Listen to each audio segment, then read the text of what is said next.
Okay, men så prøver jeg lige igen. Og vi har jo så skulle vælge et politisk område, og i det der har vi valgt uddannelsespolitik, hvor vi nærmere vil fokusere på gymnasiereformen. Og her der har vi lige vores flotte synopsis. Ja. Og så nu skal jeg lige være fokuseret. Men for at afdække det her problemområde, som vi har stillet op, har vi valgt først, at vi vil definere og beskrive de basale termer, som indgår i uddannelsespolitik og i lovgivningsprocessen og i uddannelsesdiskurser, som en diskurs om konkurrenceevne og en diskurs om negativ social arv. Og det vil vi gøre med det simple formål, at vi vil få en øget forståelse om problemområdet, og samtidig har vi forsøgt at besvare problemformuleringen, altså ved at undersøge de forskellige politiske partiers bevæggrunde samt elementer, der kan forklare, hvorledes en ændring af gymnasiereformen vil have effekt på den sociale arv, hvilken den højst sandsynligt vil have. Videre. Vi vil præsentere forskellige partiers synspunkter, og så sammenholde dem med interesseorganisationer og fagforeninger og sammenslutninger, og det vil vi gøre med det formål at belyse det danske folketing, og så indirekte den danske befolknings overvejelser og holdninger i forhold til, hvad formålet med en studentereksamen er.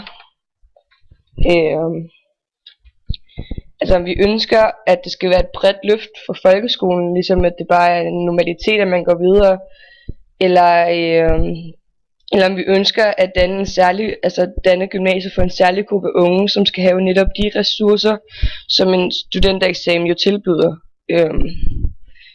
Og dette synopsisprojekt beskæftiger sig ikke blot med den sociale arv og en reform, men vi vil også fokusere på de basale ideologiske stridigheder og Danmarks ungdoms fremtid.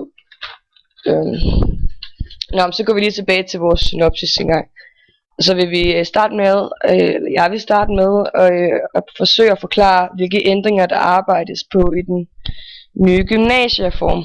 Og først med det, så vil jeg lige hurtigt forklare, hvad uddannelsespolitik er.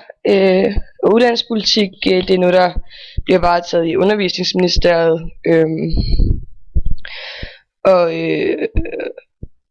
Og den opgave, de simpelthen har, det er, at de har ansvaret for alle ungdomsuddannelserne, og at de skal leve op til forskellige faglige jeg prøver lige igen. Uddannelsespolitikken, den varetages i Undervisningsministeriet, og de har ansvaret for, at alle ungdomsuddannelserne lever op til de krav, som der er på de enkelte områder.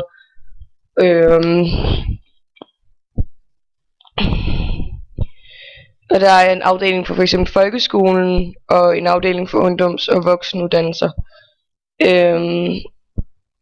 Og det er som man skal holde et højt niveau for, men også kan følge med i konkurrencen ude i verden. Altså man skal styrke Danmarks konkurrenceevne. Vi går videre til næste spørgsmål. Hvad er formålet med den nye gymnasiereform? Jamen, det er et meget enkelt spørgsmål. Formålet med reformen, det er jo at styrke fagligheden og dermed også styrke elevernes kompetencer til videregående uddannelser. Og derved jo også Danmarks konkurrenceevne som en selvfølge. Derudover så har de også tænkt sig at fokusere en del mere på naturvidenskab, da der mangler elever inden for de grupper, og der er ret meget fokus på de sproglige uddannelser i øjeblikket. Så vi mangler simpelthen dygtige og kompetente folk inden for de områder. Og hvad for nogle, så vil jeg svare på, hvilke elementer i forhold til gymnasiereformen, der er politiske uenigheder. Og det er der jo rigtig meget uenighed om. Men det vil jeg faktisk komme ind på lidt senere, når vi kommer til at snakke om karakterkrav, da jeg synes, det er lidt mere relevant der. Først så vil jeg lige læse den korte delkonklusion op her, som hedder, at vi hermed kan konkludere, at uddannelsespolitik det bliver varetaget i Uddannelsesministeriet, og det er et tæt samarbejde med de forskellige uddannelses- og undervisere og rektorer.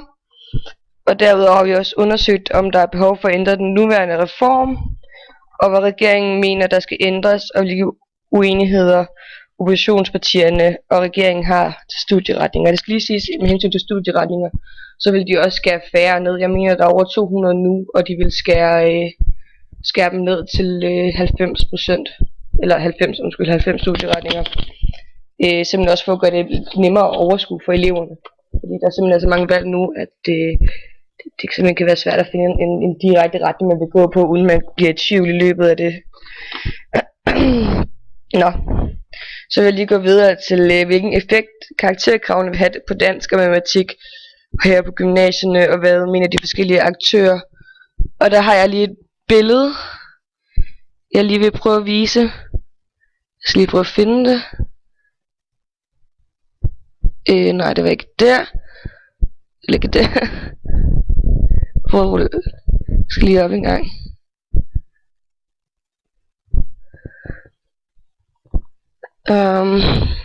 Der har vi billedet. Jeg skal lige finde en gang. Her der viser vi jo et rimelig godt overblik om, hvad karakterkrav vi havde i gymnasiet. Altså hvis man havde et karakterkrav på 0,2, som regeringen gerne ville, eller hvad der i hvert fald står i regeringens udspil, så vil kun 1,6% færre komme i gymnasiet. Ved karakterkrav på 4, som nu skal jeg lige finde ud af, hvad det er, jeg har sagt.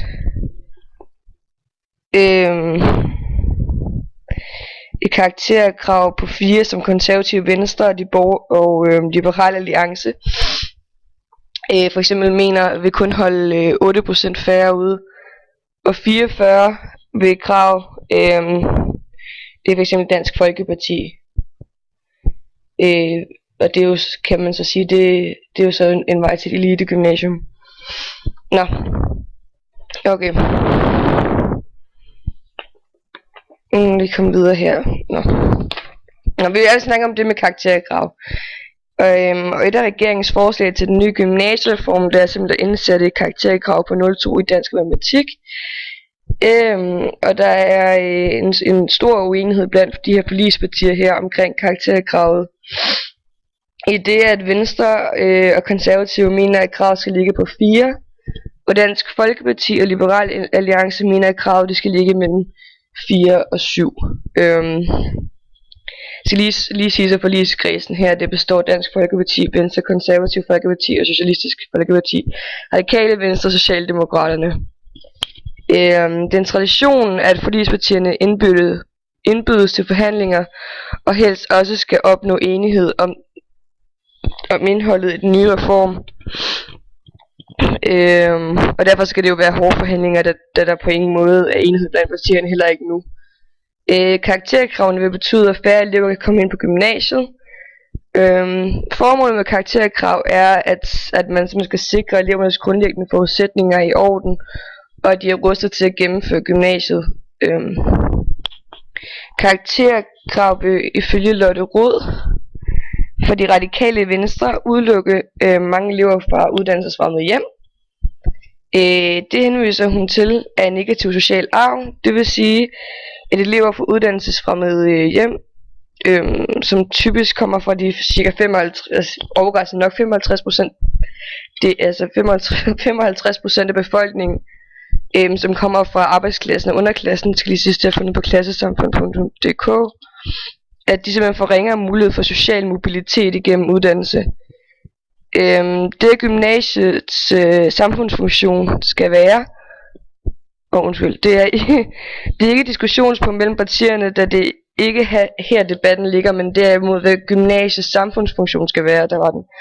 Om det skal være en masseuddannelse, altså en normalitet, man går videre fra 9. og 10. klasse, eller om det skal være en eliteuddannelse.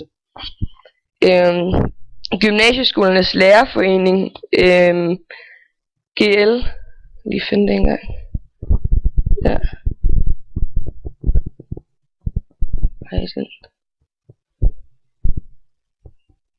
Det er den. Ups, undskyld.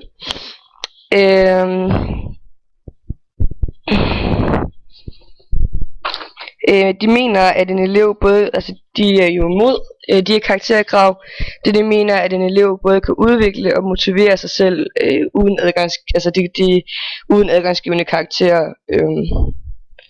Udover det mener de så også, at karakter i det hele taget er en dårlig redskab at benytte i forhold til, om unge er uddannelsesparate, da der er mange andre ting, der ligger i fagligheden end blot karakter, som er meget svære at vurdere for 9. og 10. klasse, da seriøsiteten ikke altid toppes helt der. Så er der jo også FTF, altså det er interesseorganisationer, jeg nævner her. Så kan jeg trække vejret. FTF, som er organisation for private og offentlige ansatte, de er enige med regeringen, og at der skal være samme krav som til erhvervsskolerne. Men de mener ikke, at karakterkrav bør stå alene, så de mener altså, at man både skal vurdere, om elever skal gymnasiet ud fra et karakterkrav, men også ud fra deres faglige kompetencer og uddannelsesparathedsvurderinger osv. Så har vi så også DGS, som er Danske Gymnasieelevers Sammenslutning, og de mener ikke, at man kan vurdere, om en ansøger kan gennemføre gymnasiet udelukkende på baggrund af karakteren på folkeskolen. Men de mener derimod, at man skal tage et socialt ansvar, og så skal man samle de elever, der har faglige udfordringer. Så man ved, at de vil give dem et kursus, inden de skal starte i gymnasiet, for lige at hjælpe dem godt på vej. Og det mener de simpelthen er et socialt ansvar. Så derimod har vi så til sidst Dansk Erhverv, som også har lavet en undersøgelse, i og med at de mener, at elever, der har karakterer mindre end 4, de trækker alle de andre elever ned og sænker fagligheden. Så de går ind for et rimelig højt karakterkrav faktisk.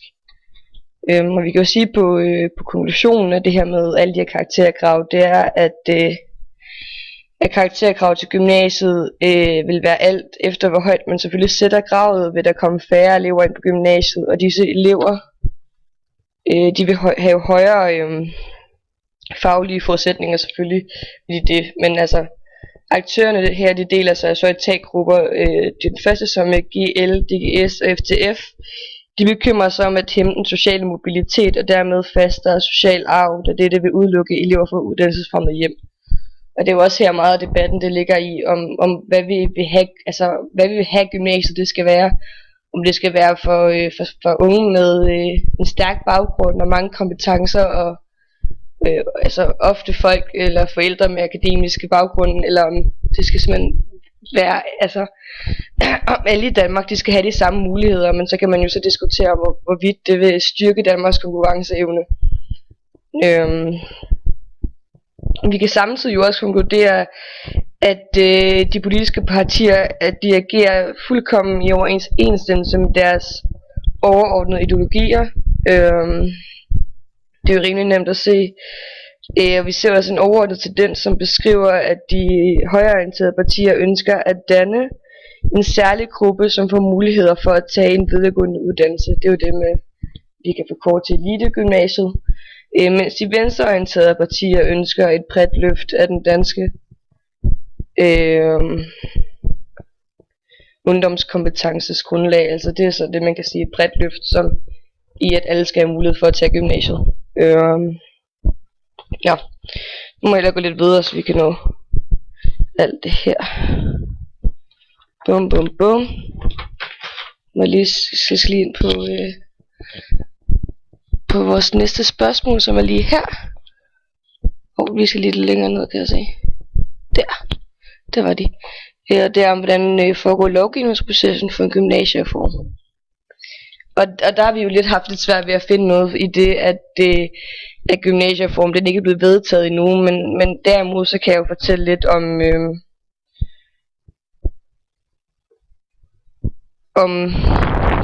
undskyld, nu skal jeg lige finde mine papirer. Men jeg kan jo fortælle lidt om, hvad det hele taget lovgivningsprocesser er. Og først så kan jeg jo fortælle det der med, at ideen... Okay, jeg skal lige se, jeg har ikke så meget tid tilbage. Men lovgivningsprocesser, der er jo den første behandling, som giver ministeren mulighed for at høre de forskellige partiers holdninger. Så der er den anden behandling, hvor der ligesom bliver holdt en afstemning, hvis man vil have en ændring. Og i den tredje behandling, hvor der kan blive stemt for en sidste gang.